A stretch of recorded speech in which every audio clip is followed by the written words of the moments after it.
ki jai. Grantraj Srimad Bhagavatam ki jai. Srila Prabhupada Shri Radha Gopinath Bhagavan ki jai. Ananda Koti Vaishnav Vrinda ki jai. Jai Nitai Gaur Premanande Hari Hari Bo.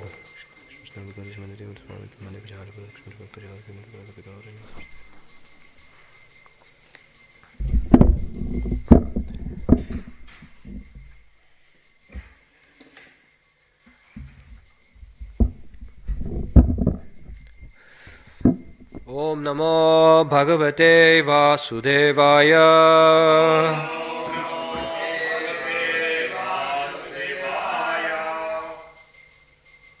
Let's do it together. Om Namo Bhagavate Vasudevaya. Om Namo Bhagavate Vasudevaya.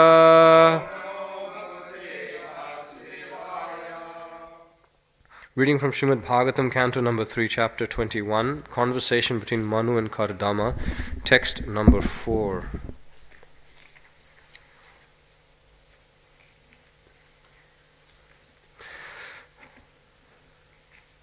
Tasyam savai mahayogi. Tasyam savai mahayogi. Yuktayam yoga lakshanai. Yuktayam lo yoga lakshanai. Sasarja katida viryam. Sasarja katida viryam. Tanme sushrusave vada. Tanme sushrusave vada. Tasyam savai mahayogi. Yuktayam yoga lakshanai. Sasarja katida viryam. Tanme sushrusave vada. Tasyam savai mahayogi. Yuktayam yoga lakshanai. Sasarja katida viryam. Tanme sushrusave vada.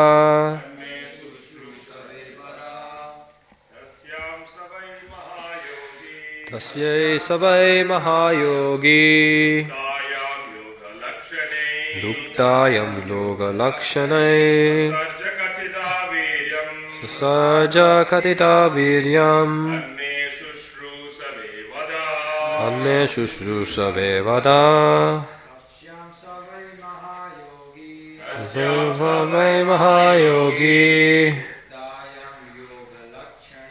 Yuktayam yoga lakshanai. Sasarja katita viryam. Tanme sushrusave vada. Tasyam savai mahayogi. Yuktayam yoga lakshanai. Sasarja katita viryam.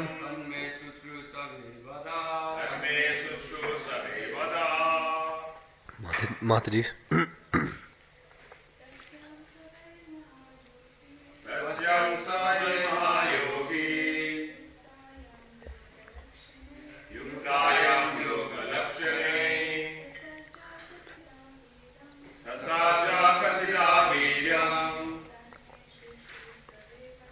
Tanme sushrusave vada. Word for word. Tasyam, in her, Saha, Kardama Muni, Vai, in fact, Mahayogi, great mystic yogi, Yuktayam, endowed, Yoga Lakshanaihi, with the eightfold symptoms of yogic perfection, Sasarja, propagated, Katida, how many times, Viryam, offspring, tat, that narration, me, unto me, shushrusave, who am eager to hear, vada, tell. Translation and purport by His Divine Grace Abhay Charnaravinda Bhaktivedanta Swami Srila Prabhupada Jagadguru Srila Prabhupada Ki Jai. Translation: How many offspring did that great yogi beget through the princess who was endowed with eightfold perfection in the yoga principles? Oh, pray tell me this, for I am eager to hear it. Purport: Here Vidura inquired about Kardama Muni and his wife Devahuti and about their children. It is described here that Devahuti was very much advanced in the performance of eightfold yoga. The 8 divisions of yoga performance are described as 1. Control of the senses, 2. Strict following of the rules and regulations, 3. Practice of the different sitting postures, 4. Controlling of the breath, 5. Withdrawing the senses from sense objects, 6. Concentration of the mind, 7. Meditation, and 8. Self-realization. After self-realization, there are 8 further perfectional stages which are called Yoga Siddhis. The husband and wife, Kardama and Devahuti, were advanced in yoga practice. The husband was a Mahayogi, great mystic, and the wife was Yoga Lakshana, or one advanced in yoga. They united and produced children. Formerly, after making their lives perfect, great sages and saintly persons used to beget children. Otherwise, they strictly observed the rules and regulations of celibacy. Brahmacharya, following the rules and regulations of celibacy, is required for perfection of self-realization and mystic power. There is no recommendation in the Vedic scriptures that one can go on enjoying material sense gratification at one's whims as one likes, and at the same time become a great meditator by paying a rascal some money. Translation again: How many offspring did that great yogi beget through the princess, who was endowed with eightfold perfection in the yoga principles? Oh, pray tell me this, for I am eager to hear it. Om Jnanatimurandasya Jnananjana Shalakaya Chakshurun Militam Yena Tasmai Shri Gurave Namaha. Jaya Shri Krishna Chaitanya Prabhu Nityananda Shri Advaita Gadadhara Shivasadi Gaur Bhakta Vrinda. Hare Krishna Krishna Krishna Hare Hare, Hare Rama Rama Rama Hare Hare, Hare Krishna Krishna Krishna Hare Hare, Hare Rama Rama Rama Hare Hare, Hare Krishna Krishna Krishna Hare Hare, Hare Rama Rama Hare Hare. Mukham karoti vachalam angam langayate girim yat kripatamaham vande Shri Gurum Devatam.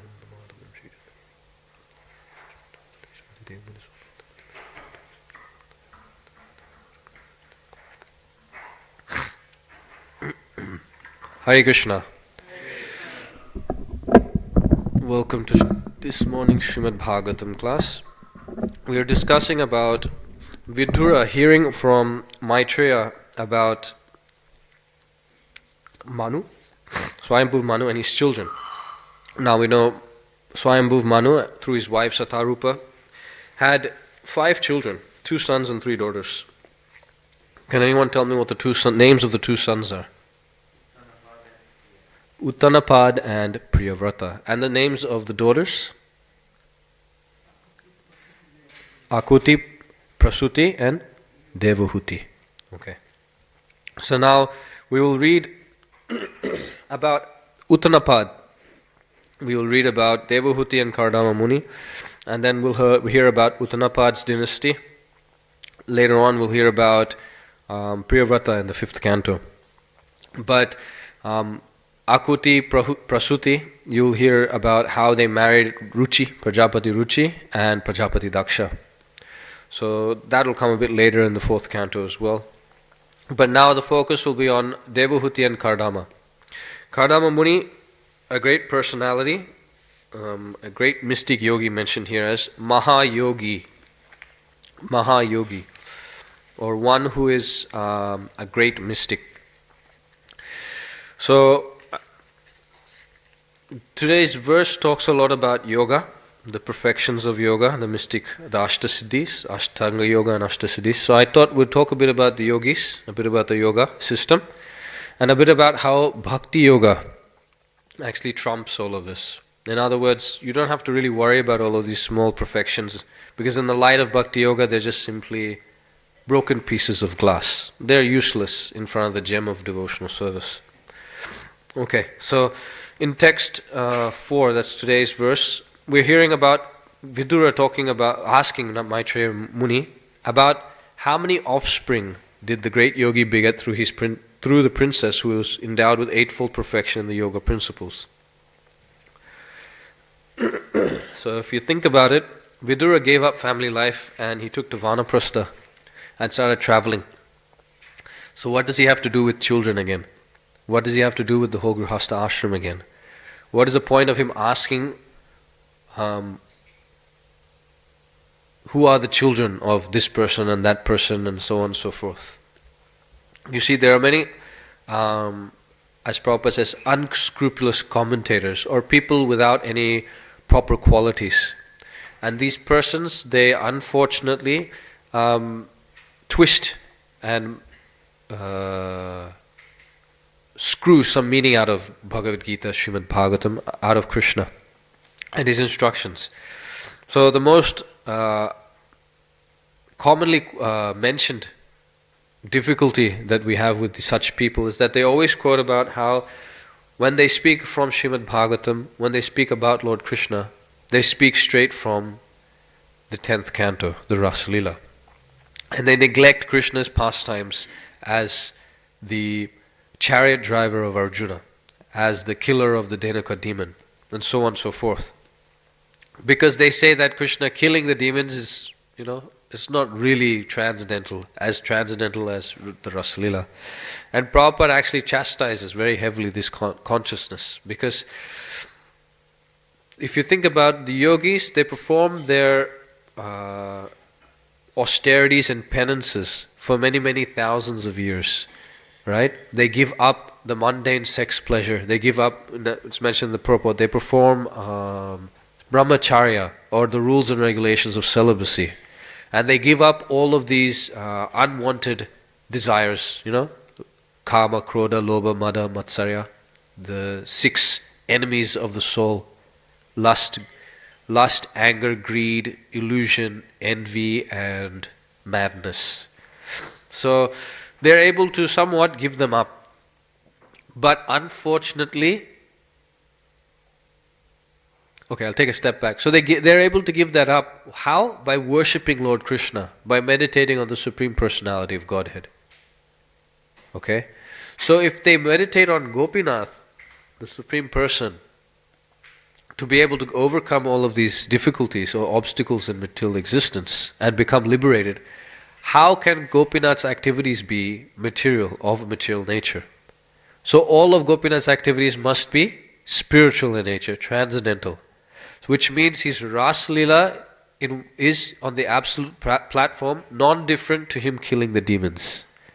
It's not some mundane affair between girlfriend and boyfriend. Okay? Because if such sages struggle so hard to overcome material existence, worship the Supreme Lord to be able to get to that position, you can understand Krishna's position is completely different beyond the material platform, beyond the mundane sex pleasure.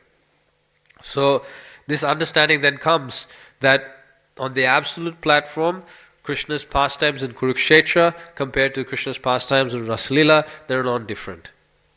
So therefore, when Vidura asks about the children of Kardama Muni and Devahuti, he's not simply asking about any person's children.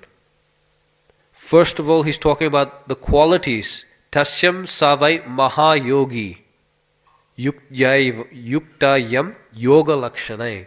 And Prabhupada is explaining in the purport, Mahayogi is referring to Kardama Muni. He is a great mystic. In other words, Prabhupada explains what does it mean by great mystic? It means that he has gone through all the 8 divisions of the yoga performance. Because after this Ashtanga yoga, then comes the Ashta Siddhis. And it's mentioned Kardama Muni possessed all of them, being the great mystic.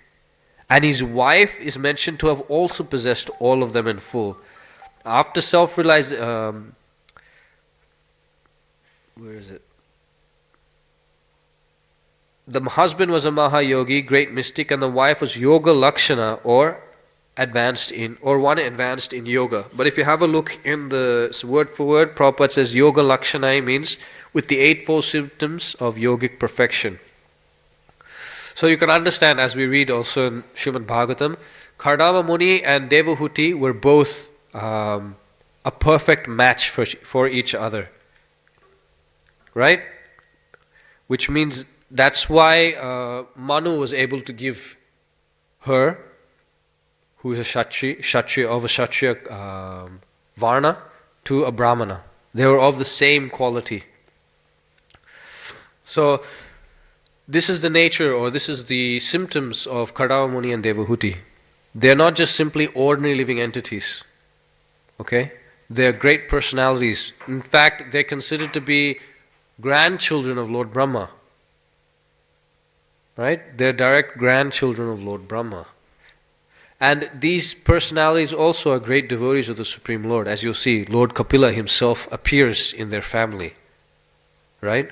It's not an ordinary feat to have the Supreme Personality Godhead as your son. You can just imagine how much devotion and how much affection they have for the Supreme Lord to be able to have the Supreme Lord as their son. So, Vidura is not asking just about anyone and everyone. He's specifically talking about offspring of two great devotees of the Supreme Personality of Godhead. And more importantly, which offspring is he talking about now? He's particularly interested in Lord Kapila Dev. It's not that Vidura does not know about the Supreme Personality of Godhead, Lord Kapila, and he's the son of Devahuti and the son of Kardama Muni. He knows of them, of course. So therefore he's asking about them.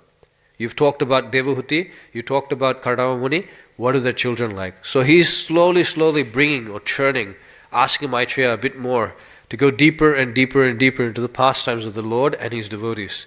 So Vidura is showing his eagerness, something that we should also be aspiring to obtain. This shushrusave, eagerness to hear. Because utsahan nishya dharyat tat karma pravartanat. You see, it begins with utsahan, endeavoring with intelligence. You need to endeavor with intelligence. Once you endeavor with intelligence, then utsahan nishchyat, one becomes determined. Utsahan nishchyat dharyat. Then one is able to be patient in all circumstances. So you can see as a link, right? One who is endeavoring with intelligence, being determined, is able to be patient on the path of devotional service. And Prabhupada says, one who endeavors with enthusiasm and intelligence, there's no question of fall down. Because they'll automatically be determined and they'll be patient in the face of difficulty.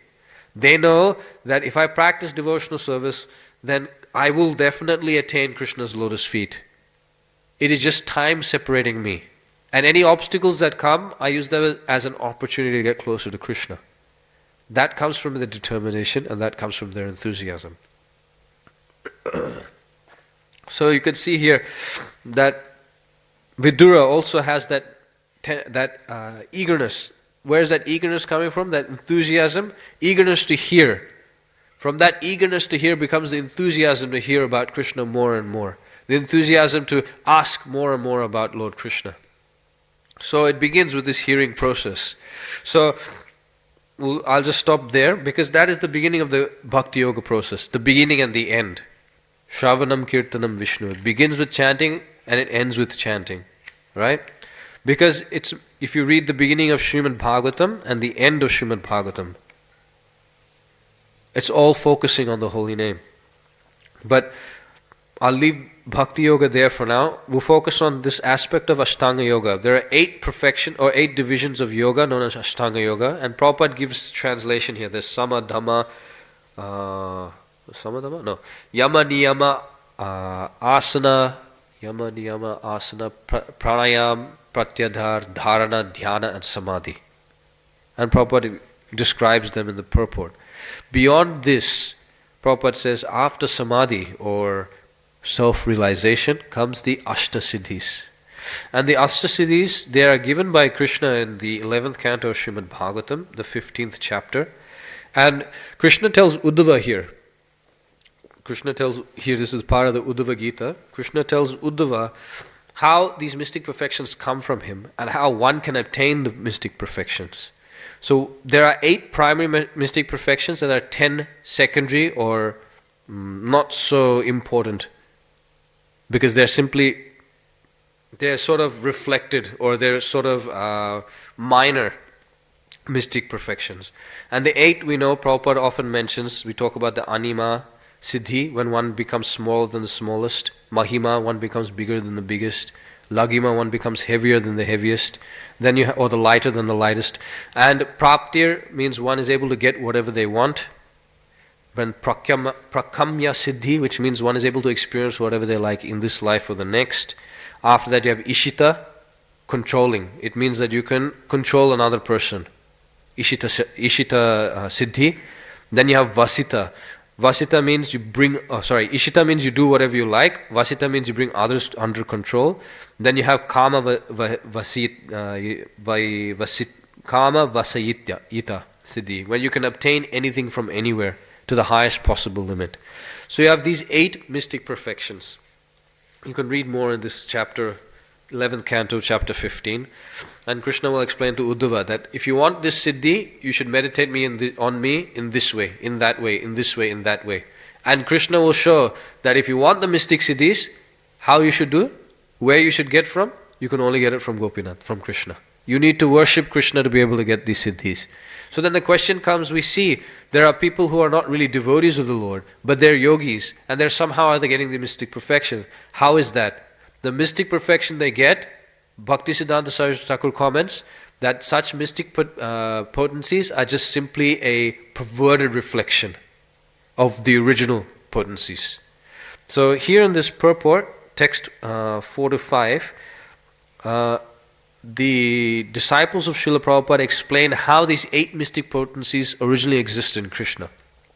They say that Krishna can become so small that he enters within the atomic particles as Paramatma, right? Then he becomes so big that he breathes out millions of universes as Mahavishnu. Then he becomes so light or subtle that even the mystic yogis can't perceive him without his mercy. Then it's mentioned that the Lord can get whatever he wants because everything is existing within him. Then it's saying he can enjoy whatever he likes because he controls all energies and he dominates all persons, and he can exhibit the complete omnipotency and get whatever he likes whenever he likes. Atmarama Aptakama. Whatever he desires, immediately fulfilled. Right? So this is Krishna, and he possesses these in full. Now for a yogi who worships Krishna with the desire to get these mystic perfections, to the degree of their surrender to the Lord, to their degree of devotion to the Lord, to that degree they will get that mystic perfection. They'll never be able to get it in full. In fact, it's mentioned that you can only obtain it by the mercy of the Lord, and you must use it in accordance to the laws of the Lord. Those who go against the Lord and use it against the Lord, they become severely punished. Right? They become severely punished. A good example is that of Durvasa Muni. Because this is an example given in the Bhagavatam commentary itself. Durvasa Muni is a good example of one who had mystic potencies, who was perfect in the mystic process, but used it against the Lord or used it against the devotee of the Lord. Because of course, devotee of the Lord, you offend one, you're offending the other. So by trying to use it against Ambarish Maharaj, he was trying to control or bring Ambarish Maharaj under his control, which in effect means trying to show superiority over Krishna. So, we know the story of how Durvasa Muni appeared before Ambarish Maharaj, and Ambarish Maharaj, was supposed to break a fast. Durvasa Muni went to take a bath. During that time, Ambarish Maharaj consulted with his Brahmana associates, ministers, and he drank a little water, which is considered not to be breaking fast. But then Durvasa Muni, out of his excessive anger, came and started chastising Ambarish Maharaj. Because you see, he came before Durvasa Muni heard of Ambarish Maharaj's qualities. There's that verse. Those 3 verses are there about how Ambarish Maharaj was able to engage all of his senses in Krishna's service. Wherever he went, he used his legs in going to the holy places to visit the Lord. He used his head in paying obeisances to the Lord, so on and so forth. And he was considered such a great devotee of the Lord. Everyone was glorifying him. Everyone was seeing him as a role model. And Durvasa Muni is sitting here thinking, I'm a Brahmana. I'm a mystic yogi. How can they worship such a materialistic Kshatriya Grihastha? I'm the head. I'm the top of the Varnashrama system. You know? How can they worship such a person? So out of that sort of pride, and his pride and ego being hurt, the anger arose. And from that anger, he went and offended Ambarish Maharaj. You know, he pulled a bit of hair, threw it on the floor, you know, and became a great demon that went to attack Ambarish Maharaj. That's mystic potency. Right? But he used it against Ambarish Maharaj. So what happened? He had to run for 1 whole year away from Sudarshan Chakra. From here to there. All the way up until Vaikuntha. It's mentioned the acharyas like Vishwanath Chakravarti Thakur say, he got a special visa to enter into Vaikuntha Loka. Because technically he wasn't able to, he should not have been able to go and visit. Because he's not really a pure devotee. But he got a special visa because Krishna wanted to teach the world how dear his devotee is to him. How careful one must be in associating with his devotees. So these mystic perfections, they're given by Krishna and they must be used within the purview of Krishna's laws. Another example is of I keep forgetting his name. You know the one that fell to Menaka? Vishwamitra. Vishwamitra, it's mentioned that during his practice of yoga, meditating, because he was a Kshatriya before, and as a Kshatriya, he was one day in the forest, and he somehow or other came, his whole retinue, the whole army was hungry, and somehow or other they came to the hermitage of Vashishta Muni, and Vashishta Muni had a Kamadhenu, and long story short, he got the Kamadhenu to feed the whole army, including Vishwamitra. And Vishwamitra was thinking, wow, just see, I had come all the way here because because what had happened was that in his kingdom he was experiencing a drought. There was not enough food. So he thought, I'll just take the cow and that's it. It'll solve all my problems. And Vishishta was thinking, no, that's not the solution. The solution is you must perform proper sacrifice, must perform proper yagya to be able to get the proper grains you need. But then Vishwamitra was thinking, you've got the cow, just give me the cow. What's the big deal? So then Vishishta asked the cow, the Kamadhenu, do you want to go with him? And the Kamadhenu said, no, I don't want to go with him. But then it's mentioned that in the middle of the night, by force, Vishwamitra wanted to take Kamadhenu away. And as the Kamadhenu was being taken away, Vishishta asked the cow again, do you want to be taken or not? She said no. He said, okay, now produce as many soldiers from your body as possible. And the Kamadhenu produced so many soldiers that the Kamadhenu itself destroyed all of Vishwamitra's army. And Vishwamitra went back to the kingdom alone, completely defeated. And he thought, this person has completely destroyed my ego. I'll go and defeat him. And again he came back and again he got defeated. Then he thought, if I was supposed to defeat Vashishta, then I should become a great mystic like him. So he gave up his Kshatriya Varna and became a Brahmana. He went to the forest and performed tapasya. That's when he met Menaka and he fell down to lust. Then again he performed tapasya for many thousands of years, and then again he met Ramba and fell down to anger. And again he performed so much penances. At one particular point in time, this one king by the name of Trishanku, he was looking to enter the heavenly planets without performing any type of pious activity. Right? It's kind of like our culture nowadays. You get a credit card to buy when you don't have the adhikar to buy it. You don't have the money to buy it. So you get a credit card, I'll pay it later, I'll get it later. So Trishanku was thinking, what's the point of all of this karma and all of that sort of stuff? Let me just go directly. I'll just ask one Brahmana, he'll shoot me straight into the heavenly planets, all good night, no problem. Right? So this was Trishanku's idea. He went to Vashishta, the Kulaguru, and told him, this is my plan. Vashishta said, not possible, I'm not going to do that. You're not even qualified. Perform yagya, perform penances, austerities, get the proper karma, and then you'll be qualified to enter the heavenly planets. And Trishanku got so angry. So then he went and told Vashishta's sons, your father's useless, at least you guys are great sons of Vashishta, show your prowess, send me to the heavenly planets. And these guys, they the Vishishta sons were so pure brahmanas and they were so dedicated to the father, they got angry. They cursed, you rascal, you're trying to put us against our father who's a great sage. You're a guru as well. Because of your lack of ability to follow the proper etiquette, proper varnashram dharma, we curse you to lose all intelligence, lose all luster and become like a Shudra. And it's mentioned that on the spot, Trishanku's golden ornaments all became like iron and bronze. And his whole body took on a blackish, dirty complexion. To the extent no one could recognize him as the king that he was before. So when he went to the palace and said, I'm Trishanku, everyone kicked him out. What are you doing here? Get out of here, beggar. Like that. So he was stuck in the forest. And he was thinking, I need to get to the heavenly planet somehow or other. So he meets Vishwamitra because he knows he is Vashishta's rival. So he sees Vishwamitra sitting there performing tapasya. And Vishwamitra, he sees this fellow and he greets him, and Trishanku says, I want to go to the heavenly planets. Please use your great mystic potency to send me there. And then what does Vishwamitra say? Nah, I'm not going to do that. Because you're not qualified. Why should I do that? And then Trishanku tells him, yeah, that's what Vishishta said. So it looks like you're worse than Vishishta. Vishwamitra, his ego got hurt. You see, lust, anger, and now his ego. Ego got hurt. And he thought, I can send you there. Sit down. And he started to perform a yagya. And using his potency, it's saying he used his kama vasiyitva. The potency to do whatever you like. To control the sub-potencies of Maya. He was able to create a separate plan. Before doing that, he used the yagya to send Trishanku up. So while sitting there, Trishanku started to levitate and enter into the heavenly planets.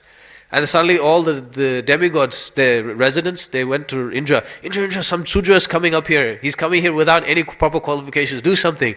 And Indra looked down and saw Trishanku coming. He threw his thunderbolt. And then Trishanku got hit and fell down. And Vishwamitra was thinking, no, this is not going to happen. So then again he sent Trishanku up. And Trishanku went up again. They hit him. He came back down. And again this happened. And Trishanku was like, please, I don't want anything to do with this. Leave me alone. But then Vishwamitra got so agitated because his ego was getting hurt that he used this potency to create a whole new planetary system, heavenly planetary system for Trishanku to sit there and enjoy, like an Indra, a second Indra. But because he created it himself, it went out of order. It started orbiting and it started going out of order.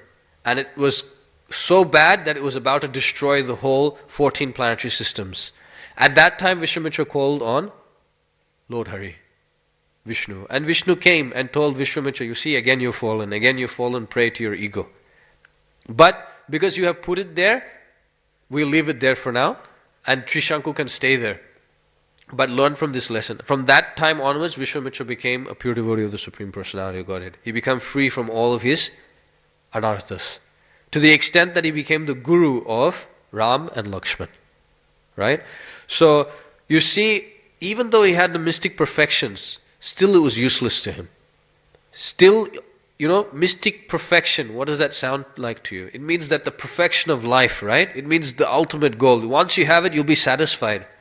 But Vishwamitra had it. Durvasa Muni had it. But they still fell prey to anger, lust, pride, envy, illusion, madness. And ultimately the false ego. So what is the use? What is the point of all this mystic perfection? So, Vishwamitra, once he becomes like that, Trishanku enters into that planetary system. He's enjoying upside down in that planetary system. All of this is done. All of this is great. But what was the point? What was the use of it all? Unless and until Krishna is involved. Unless and until devotion to the Lord is awakened within the heart.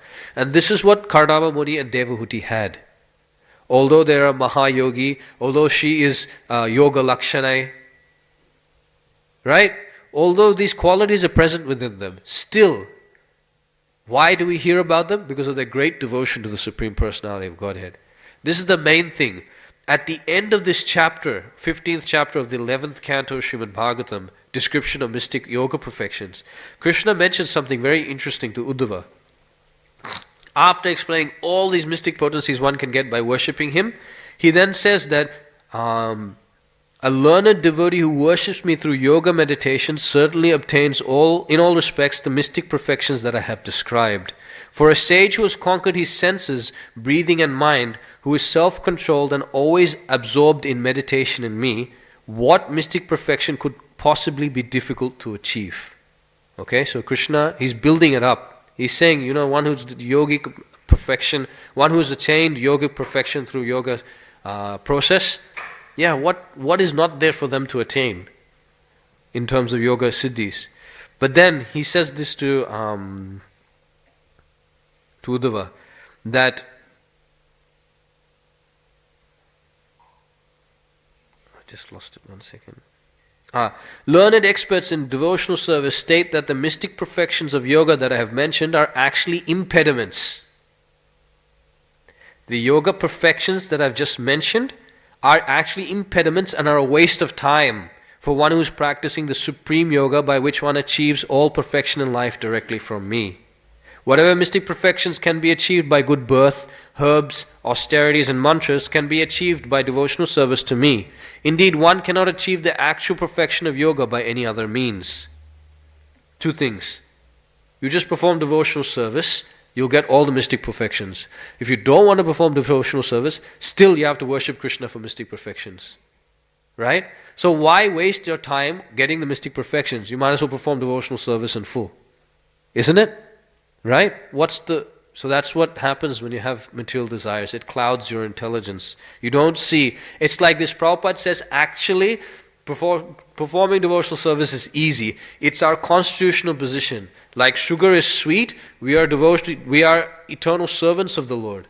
But we are struggling so hard to enjoy separate from Krishna.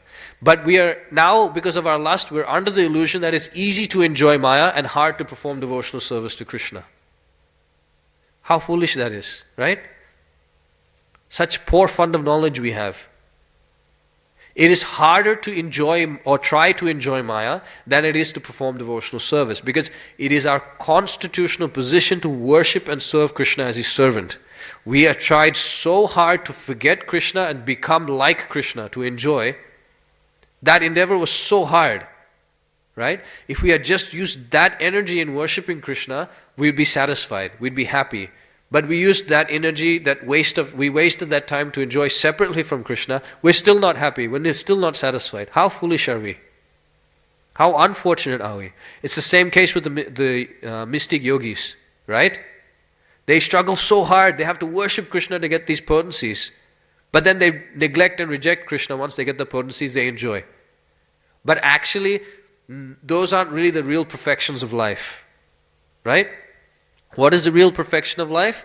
That is Krishna's service, attaining Krishna's abode. So then he says here, my dear Uddhava, I am the cause, the protector and the Lord of all mystic perfections of the yoga system, of analytical knowledge, of pure activity and of the community of learned Vedic teachers.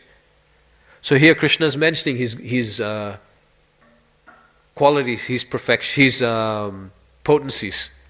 Regardless which way you go, you'll always be in connection with Krishna. If you're going to get it, you have to get it from Krishna. There's no other way. So, a devotee is like that. One who performs devotional service by hearing and chanting surpasses all of these mystic perfections. Do you remember I just mentioned how Vishwamitra got his mystic perfections? It's mentioned in the Mahabharata, he went through tens and thousands of years of mystic perfection. But by sitting here in Srimad Bhagavatam class and hearing from Srimad Bhagavatam, you've already surpassed all of them. Surpassed, tens and thousands and millions of years of tapasya of all these sages. You've attained the highest goal available, and that is devotional service to Krishna. Because by hearing Srimad Bhagavatam, that is an anga or a limb of devotional service, right? Right? It is devotional service just to hear Srimad Bhagavatam. Let's take one step down from that. Yogis and mystics, to be able to get to the platform of, at least trying to acquire mystic siddhis. Because remember, there's the Ashtanga Yoga first, then the Ashta Siddhis come, right? So you have to go through Yama, Niyama, all of that, all the way to Samadhi. And the Samadhi of such yogis is that they have to meditate on the super soul within the heart. What do? Wake up for Mangalati and come take darshan of Radha Gopinath. We come and take darshan of Radha Gopinath. We don't struggle so hard going through 8 practices to get to the point of meditating on Krishna within the heart. What do? We simply get up from bed, take a shower, and come down to see Radha Gopinath. That's it. Or you turn on Mayapur TV, depending if you're online. Yeah? It's so easy. What the yogis struggle so hard through thousands and thousands of lifetime just to meditate on the Lord in the heart. Prabhupada says, see how great the devotees are. They don't have to go through any of that. They just simply come and take darshan of Radha Gopinath. That's it, finished bus. Full perfection attained. Yeah? Another example given for the insignificance of attaining mystic yogic perfection is that there's this story of how one young man of a village was desirous of developing or attaining yoga siddhis. So he decided to go to the Himalayas and learn from the yogis there. So he gave up everything and he went to the forest and he stayed there for many decades. Then he came back to the village after so many years. And everyone saw him again. And when he came, he called all the villagers forward and he said, just see what I've obtained. And he brought them to a lake and he started walking on the lake, on the body of water. And everyone was, wow, look what he's doing. And one elderly man came from the crowd and he said, what is that? That is nothing. And everyone was looking, what do you mean? He's walking on water, just see. You know, after many, many years he's walking on water. We can't even do that. And then the person said, this is so cheap. It's only worth, a couple of paisa, 1 rupee. He wasted his life. I was, what are you talking about? And the old man just simply went to the boatman, paid him a few paisa, rupees, got on the boat and went across. See, I'm also doing the same thing. Right? But for Maya, the way she works is that she covers the intelligence. Put yourself in the shoes of the young man. What was he thinking? I'll become the controller. I'll become the enjoyer. I will do it this way. And what was the old man thinking? He wasted his life.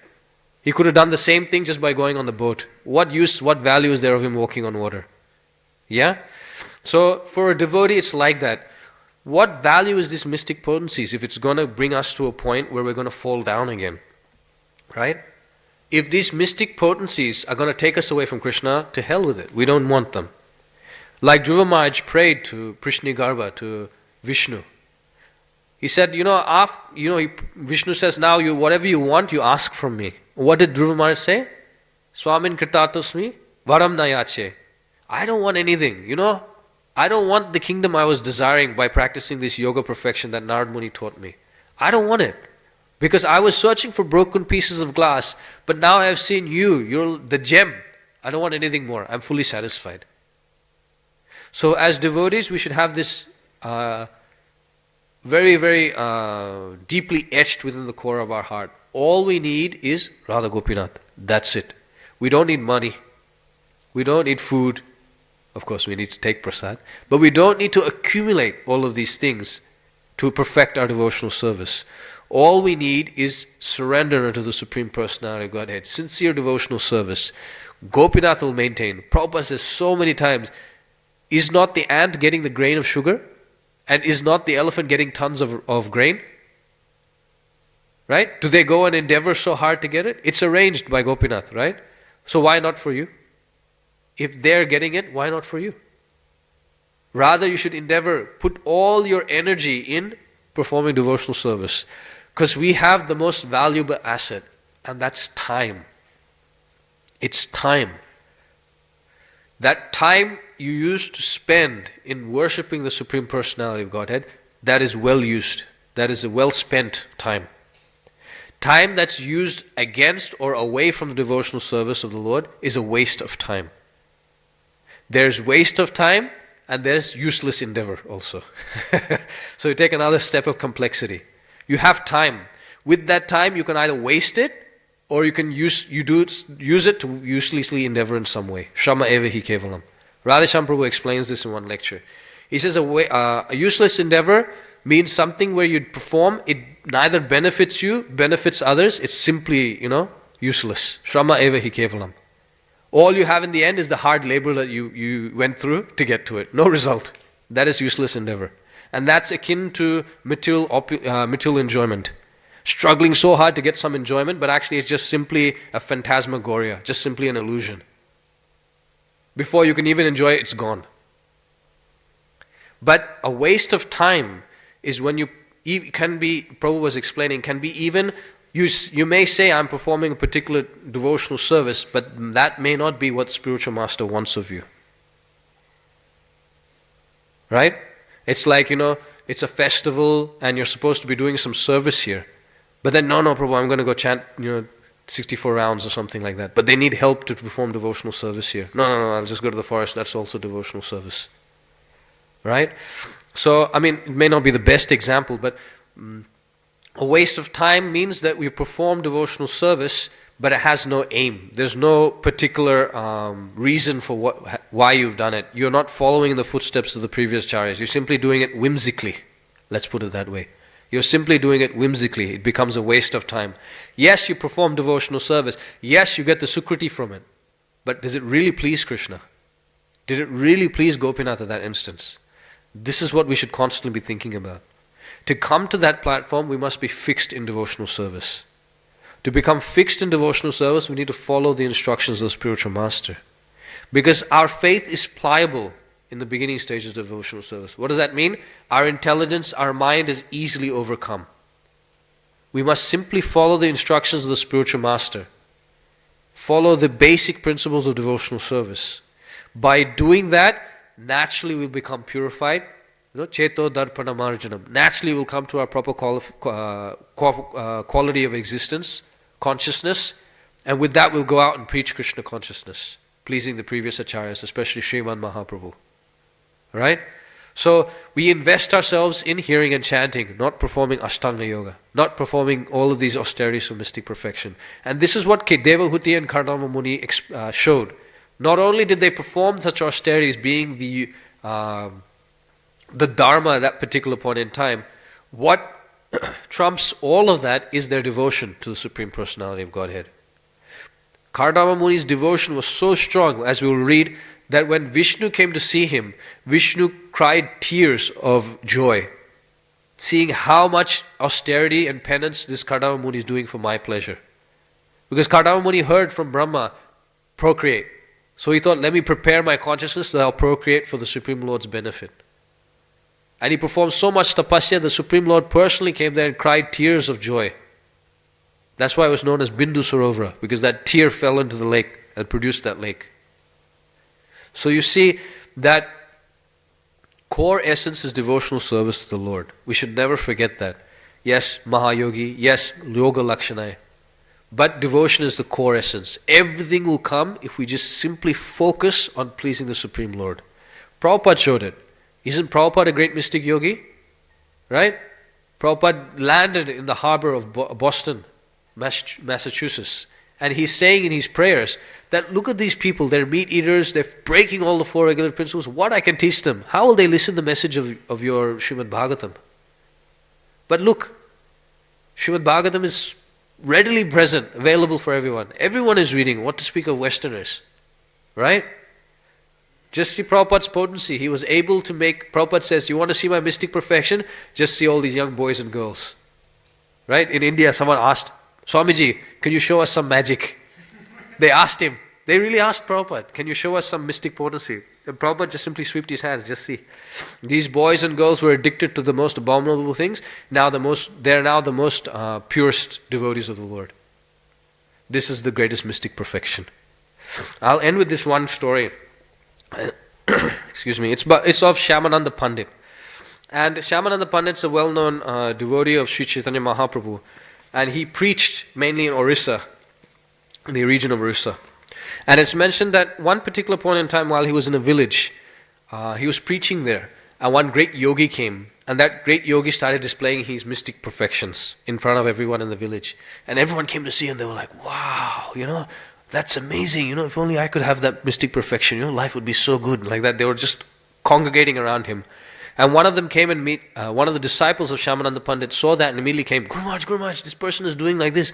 All the crowd is getting sidetracked away from bhakti. He said, don't worry about it. So then another person came from the crowd, a villager. And he says, Swamiji, look, they're doing like this, they're doing like that. This fellow is doing like this, isn't it great? And he said, don't worry about it, just chant Hare Krishna. And the third person came. At this time, during this whole time, Shyamananda Pandit was brushing his teeth with a twig. He was just brushing his teeth. And he's saying, don't worry about it, don't disturb. So he was brushing his teeth, just chant Hare Krishna. The third person came, he threw the stick on the ground, stood on the stick, and he went flying throughout the whole village. He came back to the same spot, picked up his twig, brushed his teeth, and he told them, chant Hare Krishna. So the point there is that devotees have all the mystic perfections. Because you're worshipping Radha Gopinath. What will Gopinath not give? Right? If you think about it, those who live in the temple are living, it's one of the liberations of the Lord actually.